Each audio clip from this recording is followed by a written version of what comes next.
There's so many going off. Say that again, sorry, dude. So I'm sorry about the fireworks. There's so many going off. Don't worry, man. It's all good. They're going off around here as well. Loads. Yeah, it's crazy. It's like bonfire night. Right. Hello, guys. Welcome back to a new interview. So today I'm absolutely privileged to have Simon Hill on. How are you, mate? Oh, I'm very well. Thanks for having me, man. I'm really glad to be No worries. here. It was an honor to receive your text, man, and I'm glad you've got me here. So thank you very much. No worries. You're a big star to me, and I'm just really glad to have you on. You're too kind. You're putting me over too much here. I've got to live up to the hype, Kyle. So, how have you been? Yeah, I've been good. You know, I've been keeping positive, and up until today, obviously, the gyms were open. Focus was getting in shape and getting that mental release. But yeah, just keeping busy doing stuff. You know, I think that's important for everyone. And unfortunately, we're in just such a weird time. But yeah, the best thing we can do is get lost in our favorite mediums, which is that, you know, whether that's video games, wrestling, TV shows, the gym, exercise, whatever it may be. And we're all going to come out of this stronger, Carl, at the end of the day. Yeah. So yeah. So true. Like with me, just doing the interviews is really helping with the second lockdown coming in, and you know, it's just being able to talk to people like you is just amazing. Oh no, absolutely! You're killing it as well, dude. I checked some of your interviews out, and dude, you're doing so well. Thank you so much. Off your podcast, so well done, man. Well done. Thank you. I've only been going for about 6 months, and having people like you, and you know, I've got this is exclusive, but I got someone called Danny Limelight on soon. Awesome. And from America, and just crazy. No, that's really cool, man. And it just shows how much you're growing and so quickly as well, dude. So you just got to keep that up. And, you know, it's the same for me. I've just got to keep getting busy, stay relevant. And, you know, all of this then will just be, you know, do you remember that time? Do you remember when? And, you know, we've kept ourselves busy during all that. So well done, man. Good work. Thank you so much. So let's start. So, you've done some really amazing things, but let's start off. Let's start from the start. Kerrang Radio. So, how did it all come about? Right, yeah. So this is a long story. Strap in, Kyle, because this is a journey. So, I used to listen to Kerrang Radio religiously when I was a teenager, 18, 19. I used to listen to this nighttime radio show called Tim Shaw's Asylum. And it was very tongue-in-cheek, you know, it was off-the-cuff comedy, and it was very... They would push the Ofcom guidelines to the absolute max, to the point where we did get suspended a couple of times for the stuff we were doing on air. But that was later on. So I used to listen to this because it was a very adult-orientated show that was just funny, and it was hilarious. And I would have to be at my hi-fi. God, I don't remember hi-fi's huge things, massive speakers, way before your time, Kyle. And I used to get there 10 o'clock every night till 1 a.m. Used to listen to the show religiously, Monday to Friday. And the presenter at the time, Tim Shaw, used to say on air, you know, if anyone wants to come down, sit in on the studio, see it all unfold. Now, you know what it's like being behind a microphone. It's pretty boring. You know, but it's not as glamorous as what people think. You know, they think, oh, you know, they're on air, they're doing podcasts on the radio, but it's just a microphone and a bunch of computers, essentially. That's what this is. But this show was so enthralling because it was like a full production value. Do you know what I mean? Like it was, there was so much going on. So they would have guests like dominatrix. We would get ghost hunters coming in, just going around the studios and the offices trying to find ghosts.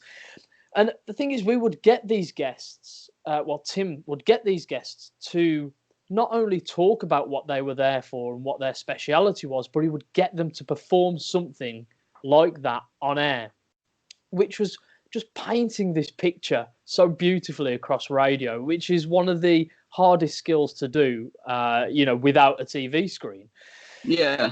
So I was so infatuated, so enthralled by this, that I did indeed reach out and be that kid in the corner, sat in the studio, just watching it all happen. I was like, oh, man, this is a dream. This is what I want to do for for the rest of my life. This is what I want to do for a living.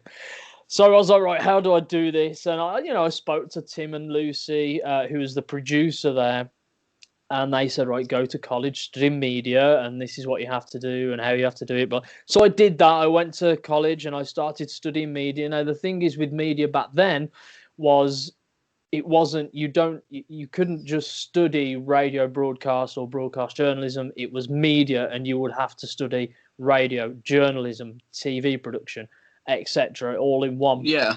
And I had no interest in anything but radio. And I had tutors that understood that. Obviously, I still had to do the work for the others, but they understood that my focus was purely radio, and I absolutely loved it. And they made me head of the college radio. I was in the college magazines every week.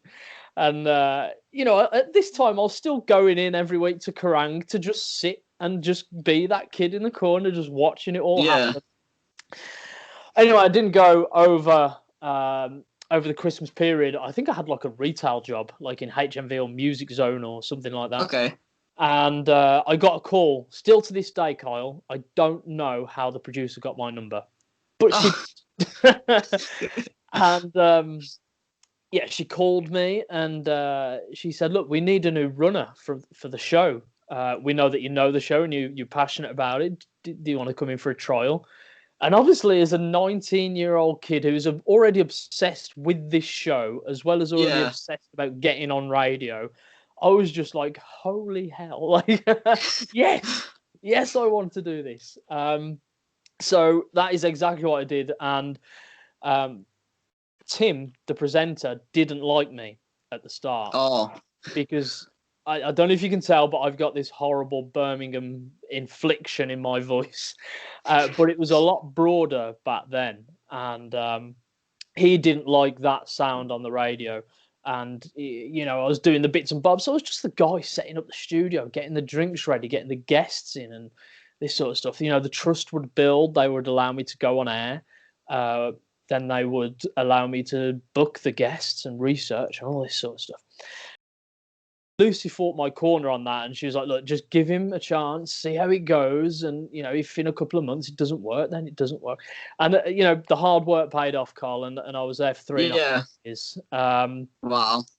Ended up being a co-presenter on the show, as well as an assistant producer. Then when the show moved to breakfast, management had other plans for me, so I ended up getting my own show and moving on from there. So it was an incredible time. Definitely, still today, that's got to be 11 years ago. Still to this day, that is my favourite. That is the best 3.5 years of my life. Absolutely incredible. So that's the story of Kerrang. Wow, just listening to that is so inspirational, and it just makes me want to just put my mind to everything, and it will happen, if you get what I mean. Oh, absolutely, man. Absolutely. Dude, I had, and still to this day, there are always people there that will tell you can't do something or that you shouldn't be doing something, but you should absolutely be doing what you want to do. When I even had Tim Shaw, the presenter, the biggest nighttime presenter in the entire country at the time, telling Lucy, the producer, that I am no good for radio. Oh. Right, but I proved him wrong, and we worked together for 7.5 years after that. Now we've both done pretty well. We're both still quite good mates, text each other and stuff. And he will now tell you something totally different about me than what his first impressions were. And that is just a testament to the work and dedication you put in. If you give your all to something, you'll get a return on it. And that's exactly what happened at Kerrang. Yeah. So yeah, don't stop believing, man. Just if that's what you need to do for your life, absolutely go and do it. Yeah. So do you have any stories that you can tell us about working at Kerrang? I have a few. Yeah, I have. There's many that I probably can't. But yeah, there's a few. So to keep it with the wrestling theme, now back then the UK scene wasn't what it is now. It was very much a show every couple of months, couple of promotions in the country, and that was it. But we used to get this one promotion that came up, and we would get 3 of the same guys that would come up every few months to promote their show. One of them, Bomber Dave, who you know as Dave Mastiff. Dave Mastiff, yeah. We also had Rockstar Spud, who you know as Drake. Oh, cool. Yeah. And we had Don Charles, who is one of the most audacious characters and people I've ever met in my life. An incredible guy. So we used to get these guys in on a regular basis, like I said, every few months to promote a new show. And Drake Maverick really is just this big. He's tiny. Dave is huge. He's a lot bigger now than he was then. He's just all muscle. So anyway, we got these guys in, and as I said earlier, Tim would get the guests that we'd booked to perform something that they were specialized in, which in this case was obviously wrestling. Now, outside Kerrang studio, it's like metal tile almost.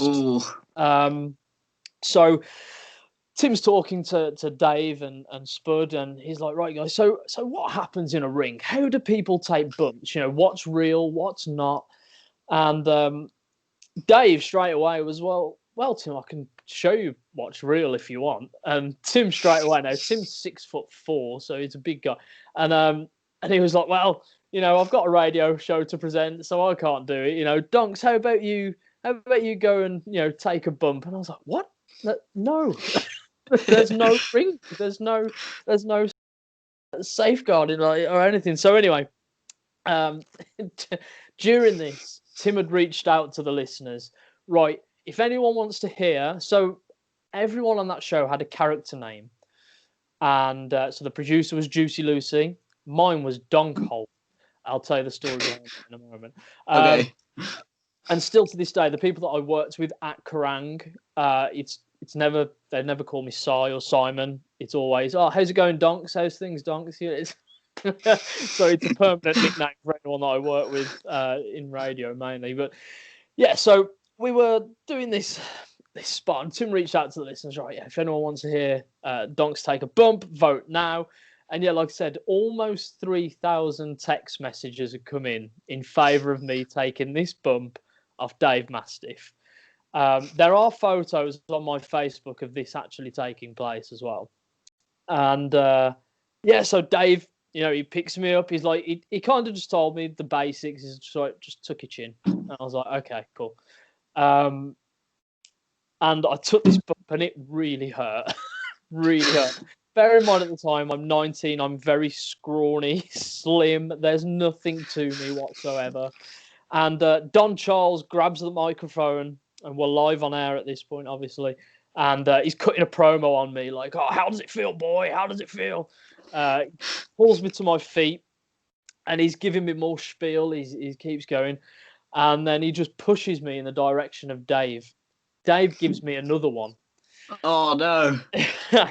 Now, what this resulted in is because I was purely winded, is I was on the floor and missed my next radio link because I just couldn't breathe. I was trying to catch my breath. But it was all good fun, and it was so much that those guys were incredible. And it's so humbling to see that all the work that they were fighting for back then, when the British scene was next to nothing, has paid off. Because you look at those two guys that I mentioned, Dave in NXT UK, you know, he's going for the cup at the moment. And Drake Maverick, who's just killing it. You know, obviously he was one on the main roster. He's done it all, hasn't he? He's just gone through the ranks of WWE, so he's doing amazing. And you know, I remember when that announcement came through where Drake had been released, and you know the hashtag Spud was all over Twitter, and that was because we were just like, oh, maybe he'll come back home and you know, get him back on the scene. But it's just so refreshing to see that didn't happen, and he's out there still living his dream. So you know, it's amazing to see, and that it's amazing to know that I had the pleasure of meeting those two guys at the time. Yeah, that's amazing. in such a weird environment. But yeah, so that's one of the stories. Very That's a entertaining. really good story. It was a lot of fun. It was a lot of fun, and Kerrang was like that. It was just so over the top all the time. Not just on our show, but there was so much, and I think that's why a lot of people always have a soft spot for Kerrang Radio. Yeah. So yeah, that was one of the best memories. There were so many, Kyle, so many in 3.5 years. Oh, that's so cool. I'm speechless right now because just hearing that story is just like Rockstar Spud and stuff. He's been one of my favorites for so long, and Drake Maverick now. The local promotion in my town, Swindon, 4FW, they started off with Drake Maverick, Rockstar Spud. So yeah. He was a pioneer, man. He was a pioneer here in the UK in the early days. He really was. Yes, so cool. So if we go forward a little bit to BBC, can you tell us a little bit about that? Yeah, I can. So I'd gone through various radio stations at this point. So I'd gone from Kerrang to Free Radio, then to Rock FM, and then I contacted somebody at the BBC and got a trial shift there, and ended up working there for a while on various shows, BBC WM, and it was great fun, and it's such a great environment. I worked for the BBC in many different capacities. So as a broadcast journalist and as an actor. So yeah, I mean, in the radio offices, it was a lot of fun. There was not as much. How can I put this? There was not as much entertainment going on as what was at Kerrang or Free Radio. Yeah. It's a lot more of a strict environment. Everything's timed, and it's got to be this at that point, and it's a very strict office environment. Yeah. But at the same time, I am very honoured and very privileged and very happy that I got the opportunity to work for the BBC in that capacity and work on the shows I did. To sit there and put a show together for the BBC day in, day out is, a lot of people have that dream of one day doing that, and I got to do that. So I'm very, very humbled to have been given that opportunity. Now, in the capacity of an actor, which I'm assuming is what you wanted to know more about. Yeah. So this all started with a friend of mine, and I always wanted to dabble in acting.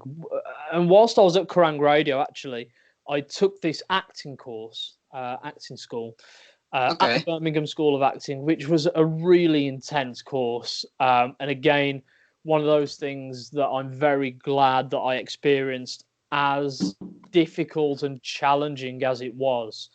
It was so much fun. But then I would go on, I would have a few extra parts here and there, supporting roles. And I remember I got this call from my agent at the time, and she was like, "Right, there's an audition going at the BBC. Do you want to go and do it?" And I was like, "Yeah, sure. What's it for?" "Doctors." "Brilliant. Yeah, no, I'll take it." So yeah, I ended up doing that, and I was on Doctors for quite a long time. And the clip that you probably saw recently was a little clip of me being a thug in a shop. And my character was a bit of a he had a lot of loose ends. A lot of drugs and violence. A lot of he wasn't. He was very loose, So I had to portray that, and in that scene that you've seen online, where my character is attempting to rob a store, and the shop owner's trying to fight back, but all of a sudden the police come in, they grapple me to the floor. Now, a little story, a fun behind-the-scenes story of that. Okay. Whilst we're filming. So we'd filmed a couple of shots of that already, and Chris Finch, who plays the police officer, we talked through the fight scene, and he was like, "Right, I'm not being too physical." And I told him, I said, "No, we can be more physical." I said, "Look, if you want to come in and you want to grab hold of me in a more firm way to drag me to the floor, I'll wrestle you, and then we'll figure it out. Right? Okay. No, are you sure? Yeah, perfect. So what we did is we did a turnaround, which is where you swap the angles of the cameras. Okay. And we did the next shot, and we did the fight scene. Grappled me to the floor, and what I had accidentally done was left my phone in my front pocket. Now this at the time was a brand new. It's like an iPhone 4 or something. I can't remember. Brand new iPhone at the time, and I had pulled it out of my pocket, and the screen was shattered. Oh. It was smashed. So anyway, I've handed it over to the third AD, and I've just can you look after it? Yeah, no problems. Anyway, we do the scene again a couple more times, a few more takes on that angle, and she comes running in whilst we're again turning the cameras around, and she's like, "Simon, are you okay? Is everything okay?" And I was like, "Yeah, why? What's wrong?" She's like, "Your phone smashed a bit." Now, I was very new at this point. I'd only been there a few times and in a few episodes at this point. So I was like, oh, no, it's been like that for ages. Yeah, I just haven't got it fixed. I was too nice to say that it just happened. But yeah, that was, do you know what? That was one of my favourite scenes, I think, that I've ever filmed. It was so much fun. And I had a great time doing it. I really did. And working there, working for the BBC, working on Doctors, Line of Duty, By Any Means, Father Brown, like they were all so much fun to work on. And I was very lucky to work on those. Very, very lucky. But yeah, definitely good fun. And if anyone has ever thought about getting into acting, just give it a try. It's one of those, there is no better feeling than when you are delving so deep into the psyche of a character that you're being scripted to play, and you're connecting with other people like yourself, for example. So it was again just one of those amazing things that I've had the opportunity of doing. Yeah, so cool. So if we go right back to and start talking about a bit of wrestling. So Yes. What got you into wrestling? I guess kind of similar to how a lot of people around my generation started, with Superstars on a Saturday morning. I remember watching that, but I remember my first VHS because I'd watched that at my dad's, and I started getting into it ish. But yeah, I got bought this VHS. I think it was In Your House 7, which was Shawn Michaels and Diesel, I think. And I think Goldust and Ultimate Warrior were on the same card as well for the Intercontinental Championship. Now, I remember watching that event, and I was hooked straight away. I just loved the theatrics of these outlandish characters, really putting on a show. And it was, I mean, you look at the characters back then with the likes of Ultimate Warrior, Randy Savage, Hulk Hogan, like all these guys were just big, bright personalities, colors, great gimmicks. And yeah, it just grabbed me from that very moment. And I became a fan straight away. Wow. But that particular event, In Your House 7, I need to watch that back. That was really good. It's been a few years. Yeah, I'm sure it's on WWE Network. So yeah, definitely. I'll have to go watch some archive. Yeah. So who stood out to you the most back then? Shawn Michaels. Just that. And this isn't taken away from talent before, after, and in the future, but I think there will never ever be another Shawn Michaels. No. Shawn Michaels had it all. Although he was, and I recently watched something on the network of his Undertakers and Kane's, and he's a self-professed idiot. He knew that he had a stupid ego back then, but what he was able to do, and this is the clever part, was use that to become one of the greatest talents of all time, because he was so far in ring at the time. He was already way ahead of the game. And what he was able to do was use his ego and use what was other people didn't like about him in his favor for the gimmick, and it was him dialed up by 10, and I just think it was magic. Everything he did turned to gold. And Shawn Michaels, for me, that's, I was always Shawn Michaels wrestling in the playground. I was always Shawn Michaels wrestling around the house, and like I would always do my best to deliver the sweet chin music to my friends and stuff. Don't try that at home, as WWE say. But yeah, so yeah, I think it was. I will always, Shawn Michaels will always be top of the list for me. Yeah, I can agree with you there. Shawn Michaels, to me, is just such an inspiration. Like, watching back on some of his stuff, I can't remember which event it was, but the one where he came down on the zip wire and stuff like that. Oh, Survivor Series? I can't remember which. Yeah. But I'm pretty sure Yeah. it was Survivor Series. But yeah, I just incredible, absolutely incredible. I think the guy. I mean, some of the most underrated matches of his, like the one with Chris Jericho. I think that was Mania. Oh, gosh, 18, 19. I really can't remember, getting my numbers all mixed up. No, That yeah. match was unbelievable. That was so good because Chris Jericho had always wanted to be Shawn Michaels. And Shawn Michaels respected Jericho for what he was, and it made for an amazing match. It really did. Yeah. So one of my favorite matches with Shawn Michaels is the Ric Flair one. I can't remember which WrestleMania it is, but it's the retirement one, and that match was so good.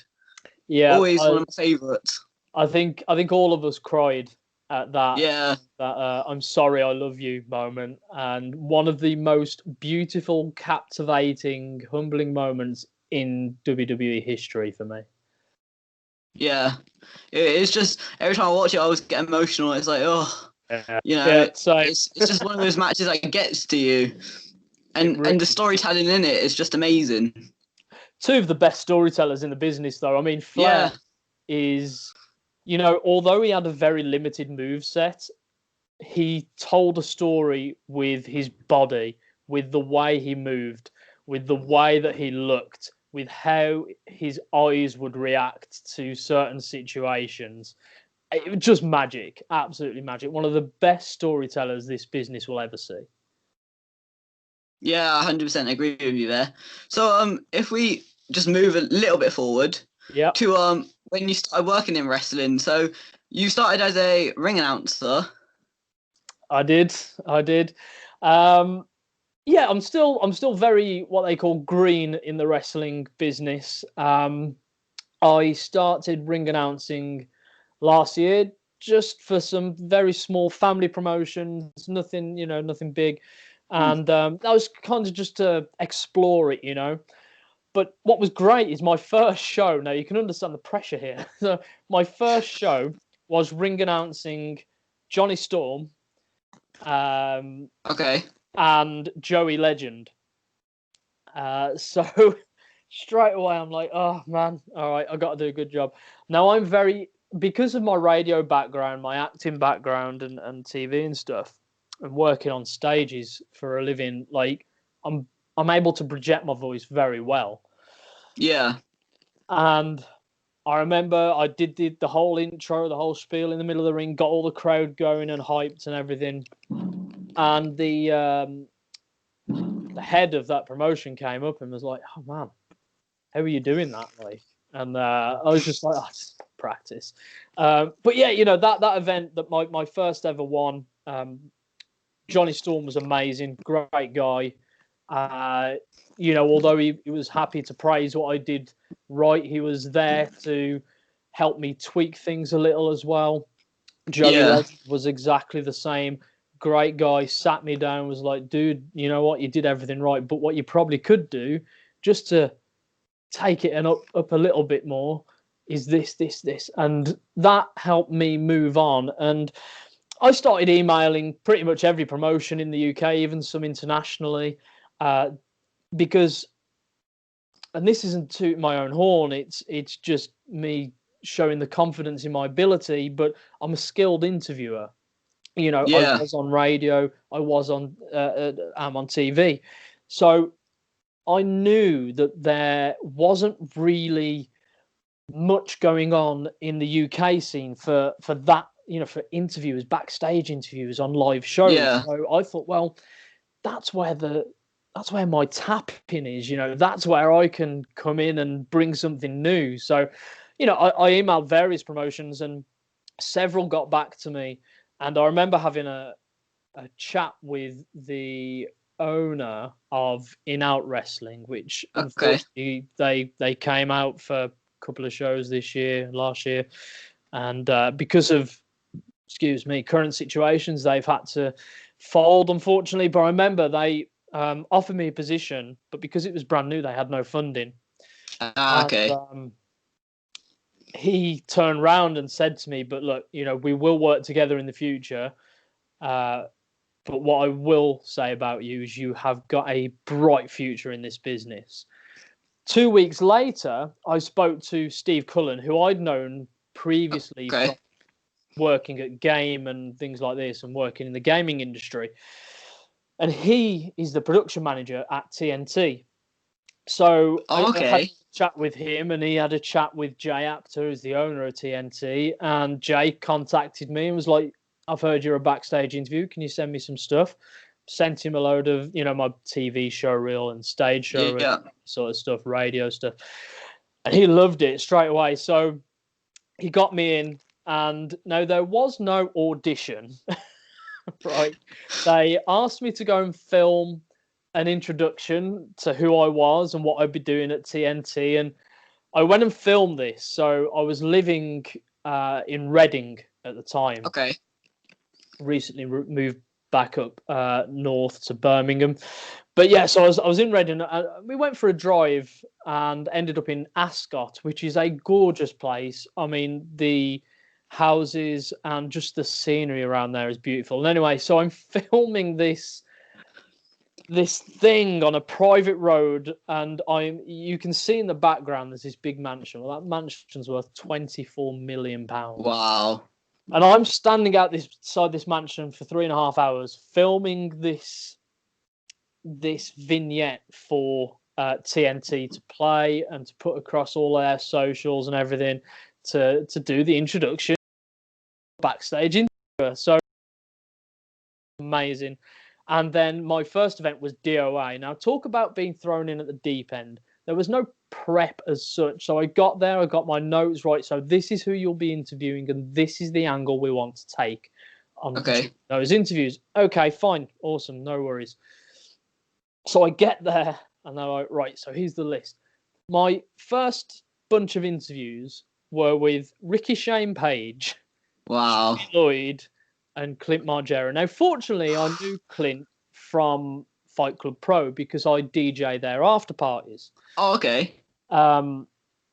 So I knew Clint sporadically from there because obviously, his brother owns SCP. Yeah.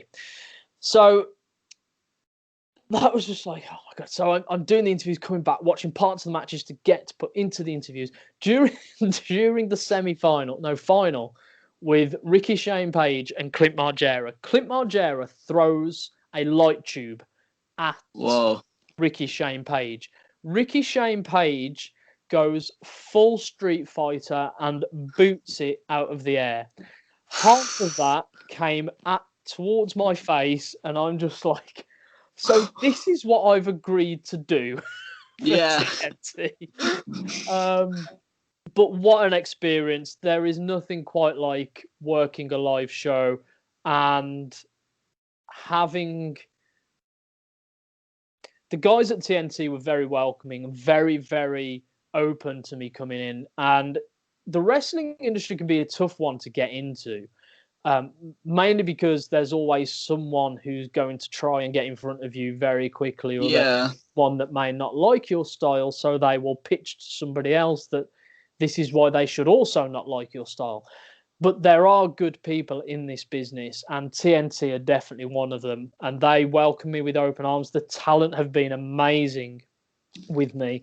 And being able to be a part of that journey where I am trying to keep my gimmick sometimes of being a backstage interviewer and not get caught up in the emotions of the promo. I mean, Eddie Kingston cried during his promo, and I'm doing my best to just keep in the moment, not get emotionally attached to what he's saying. You got the She-Wolves, who we have this dynamic where they pick on me, and it's easy to kind of, if it was just me and them and that was the case, it would look very different. So it'd be easy for me to break the gimmick to sub into that, but keeping that gimmick going of this is why it looks good and this is why it is so good, for me to offer that talent another platform for them to showcase their skills. So it's been a journey. It's been a journey, and absolutely. I don't know if I've actually answered your question there, Carl. I'm not too sure. I think I just went on a top. Oh, well, no, it's fine. You've answered like 2 of my questions that I was going to ask, so it's perfect.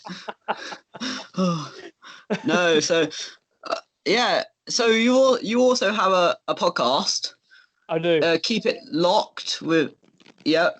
I always forget things, so So you've had some big talent on there. NXT UK, Candy Floss, Valkyrie, A-Kid, loads of people. Can you tell us a bit about that? Absolutely, man, absolutely. So the concept for a podcast came around actually last year. It's just taken there to be a global pandemic to get off my arse and actually make it work. Yeah. So I had the idea originally because I'm more well-known in the gaming industry than I am anywhere else.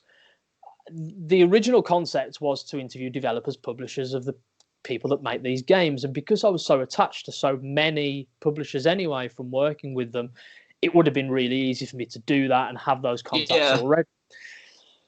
So the initial concept was, okay, perfect. So we got the artwork done, got the name, which was Gone Gold, which is gaming terminology for when a game is complete. Yeah. It's been developed and it's been made. So I was like, perfect, that's great.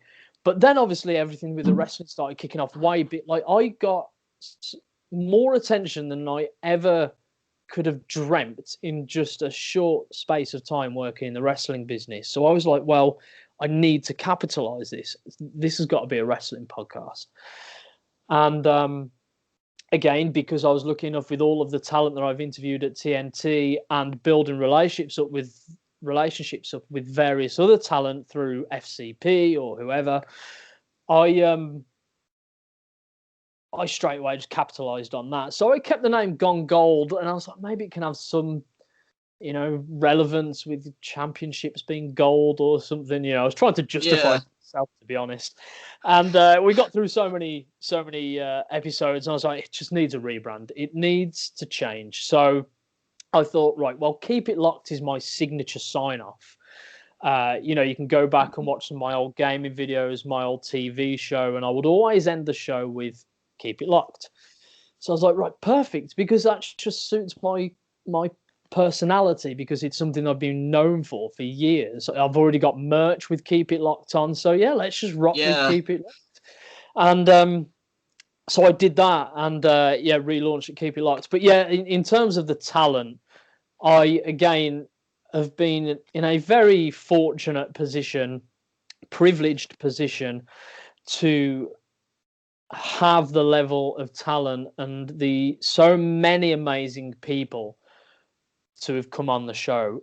Some of the stories, I mean, I know it's an easy one because I'm good friends with him, but Mecha Wolf, or Mr. 450 as people still call him. So I remember, because I'd done about 5 or 6 interviews at this point, and he texted me and he was like, are you going to ask me on this in podcast or what? Like, I was like, yeah, all right, dude. Yeah, come on, let's do it. And I remember doing this at 8 o'clock on the night, which would have been something like 11, 12 o'clock his time. And he told me before the interview, he's like, look, dude, are you happy with me just shooting straight? Like, ask me whatever you want. So one of the most famous things that happened to Mr. 450 was his final televised appearance on 205 Live with Mustafa Ali. So all that went wrong because Mecha Wolf got injured during the match, but tried to carry on. He clearly couldn't because he couldn't move. Nah. But what happened after that was him and Mustafa Ali had a fallout online on social media for everyone to see, and they were going back at each other big time. There was a lot of stuff backstage that had happened, and I wanted to ask him about that in a way that wouldn't make the show in a bad light for trying to push on very sensitive subjects. So I just kind of let it to Mecha to just talk, and he told the whole story. And it was incredible. And I had so many messages because that was the first time ever that story had been told. Because no one had asked Mustafa Ali about it other than people that were working in the business. And the same with Mecha Wolf. So this was the first time this story was ever being told.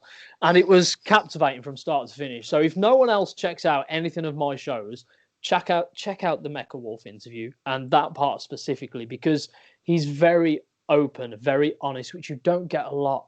You know, people say kayfabe is dead, but sometimes it still exists in small parts.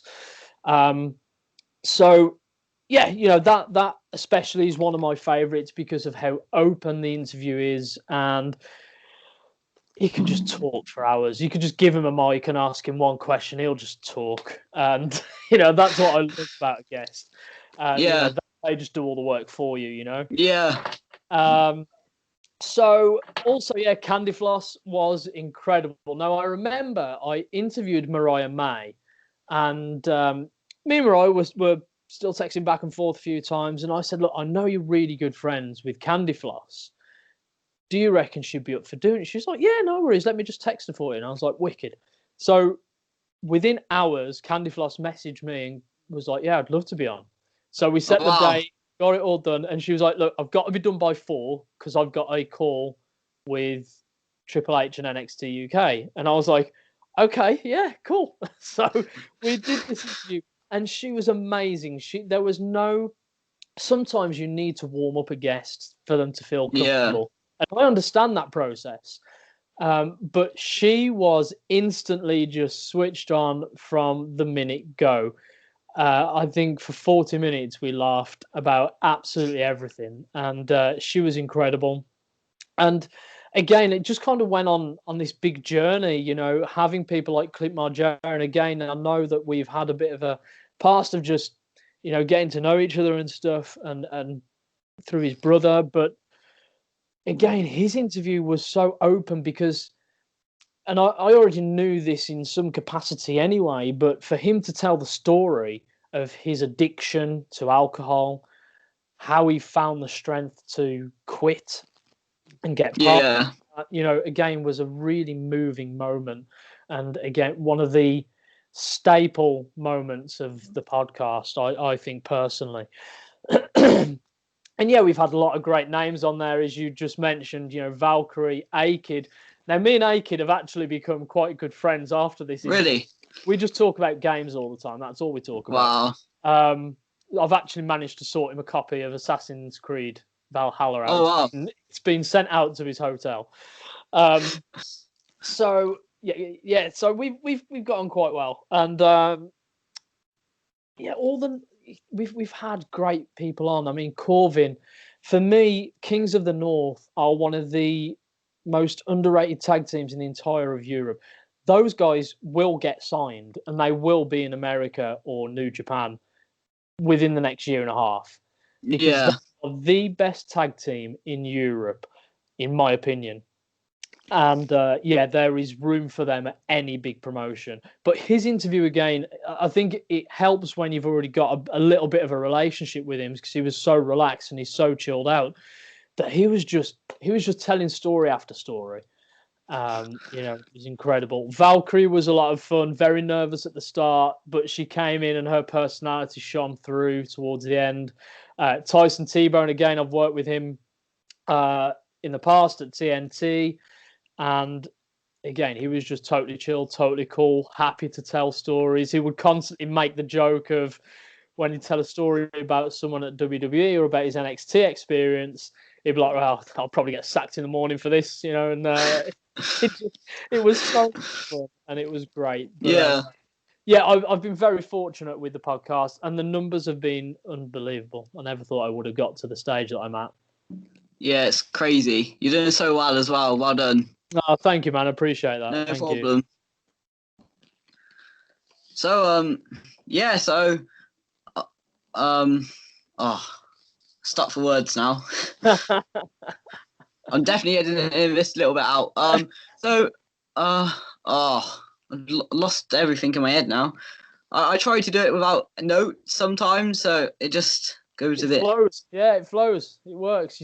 You're smashing it, man. This is brilliant. Thank you. You're doing really well. Really good. I know what I'm saying now. Okay. So, if we just a bit of fun now. So, what are the best live matches you've seen? Right. Okay. So, and do you know what? This isn't even WWE. I'm going to go with. I mean, for me, one of the best matches I've seen this year is Kings of the North and Adam Maxted versus More Than Hype. Now, this was meant to be a warm-up match. I've seen this match. Yeah, this was meant to be a warm-up match, and what we didn't know at the time is that this match ended up being match of the night, potentially match of the year. It was unbelievable. More Than Hype are incredible anyway. I have seen them multiple times, both at FCP and at TNT, and it was just unreal match. Just all 6 people in that ring were dedicated to putting on the best show they possibly could. There was no energy spared whatsoever. So that would definitely be up there for me. Yeah, that's so cool. So for me, it was at my first Progress show back in January. It was the Fatal 4-Way for the Progress title between Paul Robinson, Kyle Fletcher, Cara Noir, and Ilya Dragunov, and that just stood out to me so much. It was just amazing. Such a good match. And Cara Noir, like, that guy is unbelievable. He is unbelievable. Yeah, hopefully he gets signed in the future. Yeah, hopefully. And just seeing just for the third or fourth time seeing Ilya versus Cara Noir again at the end of the match was just amazing. The storytelling's beautiful. Oh yeah, it really is. Really is. I think Dragunov is unbelievable. I mean, that match he had recently with Walter on NXT UK. That was amazing. Like how they have done that without any crowd energy as well. Yeah, I know. That just shows you the level of quality that these two men possess and the level of respect they have for each other. Yeah, it's just like every chop Ilya took, he was getting back up and chopping back, and it was just like, wow. Yeah, they should both be extremely proud of that match. Yeah. Extremely proud. I think another very, very, very good match that I saw was when Ace Austin came over, and he had a great match with LJ Cleary. And again, LJ is one of these that gets incredible opportunities both at OTT, TNT, Fight Club Pro, but he always steps up. He is one of those that you could put in the ring with anybody and he would hold his own. Such a young talent, so good, both in More Than Hype and as a solo competitor. Yeah. So yeah, it was great to watch Ace Austin in the flesh because there are very few people that move like Ace Austin does business. There is one person I really would love to see live, and that's Trey Miguel. Cool. Every time that I see that guy wrestle, I am mind blown. Absolutely mind, because he does stuff that your body should never do. And I don't know how he does it. He's an unreal talent. Unreal talent. So yeah, I think those two definitely are definitely up there.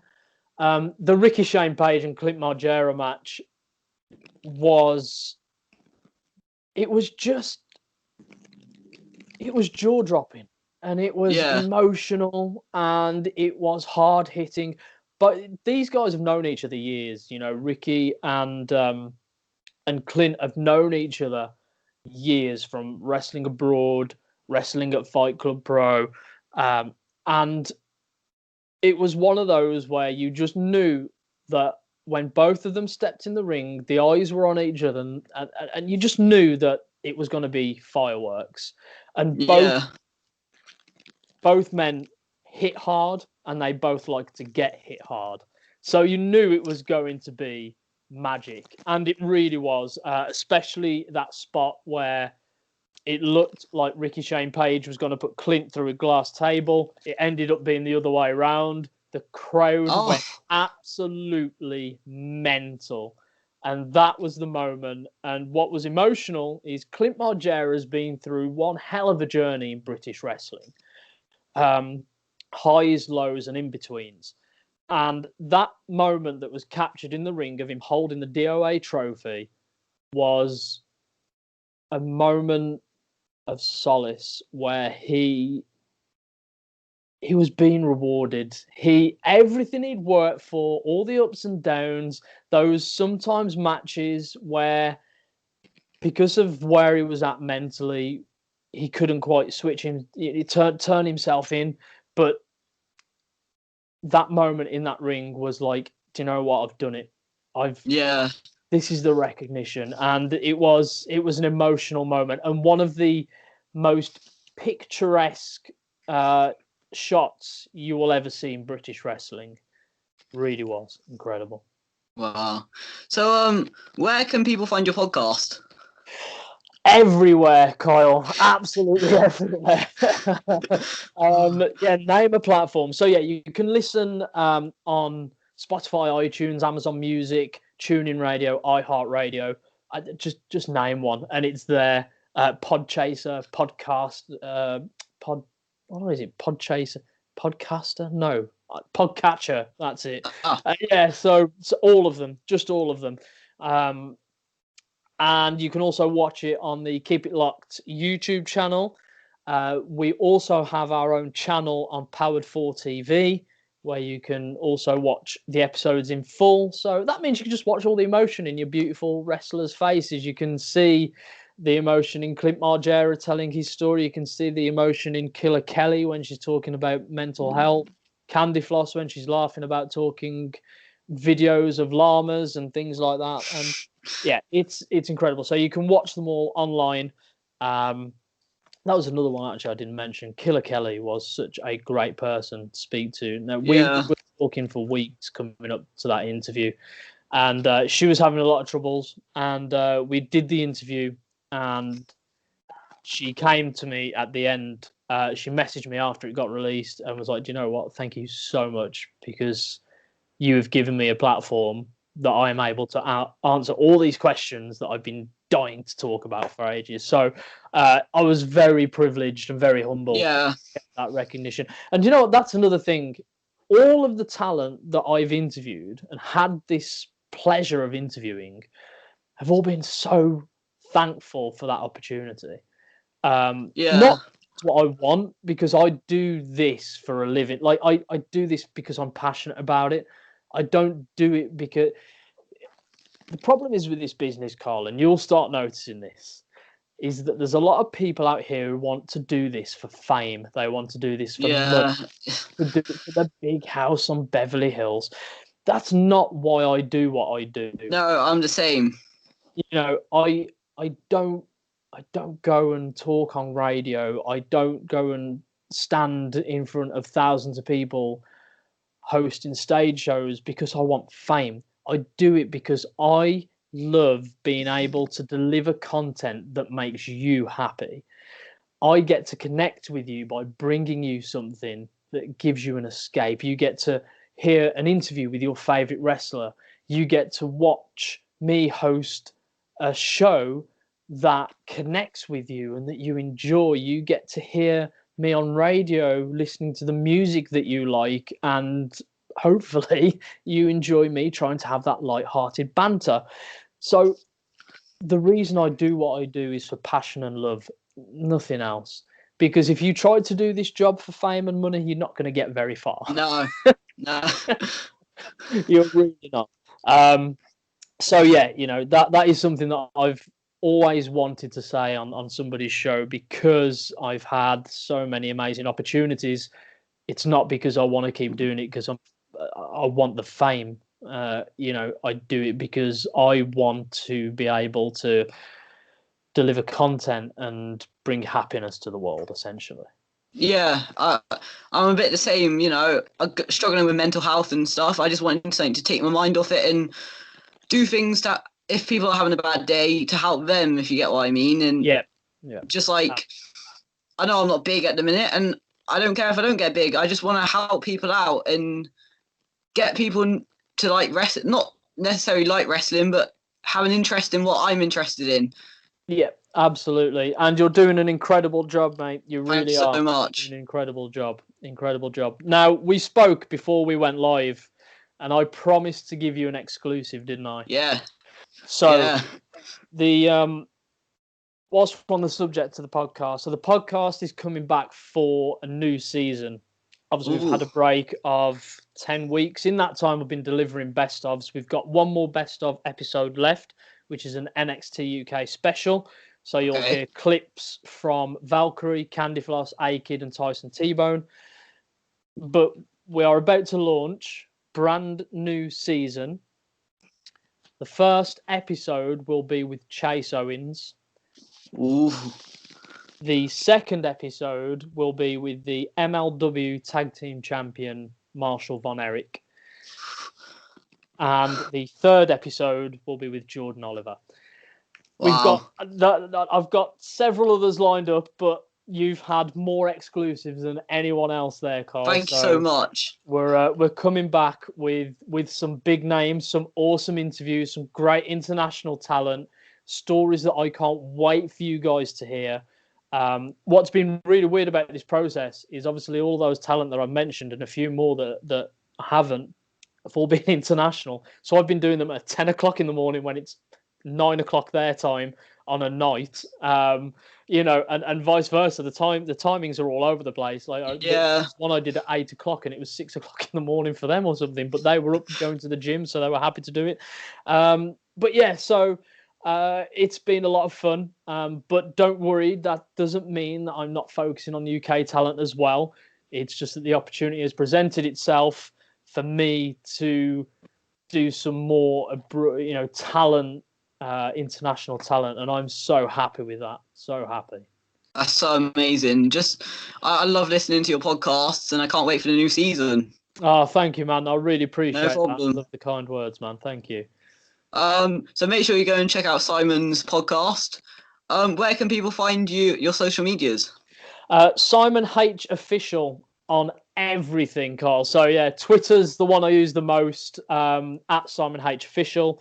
I'll be on there just chatting a load of rubbish about wrestling, games, and just everything that I'm doing. I'm just about to be announced as another nominee for Presenter of the Year.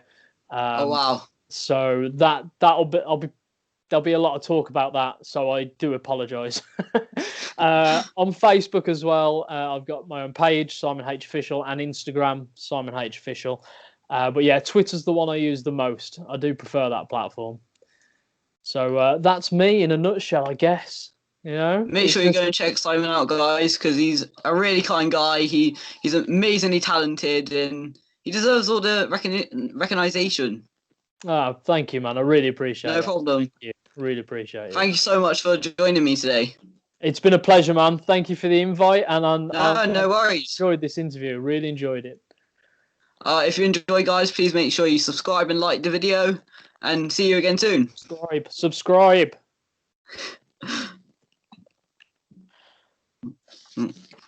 Stop recording.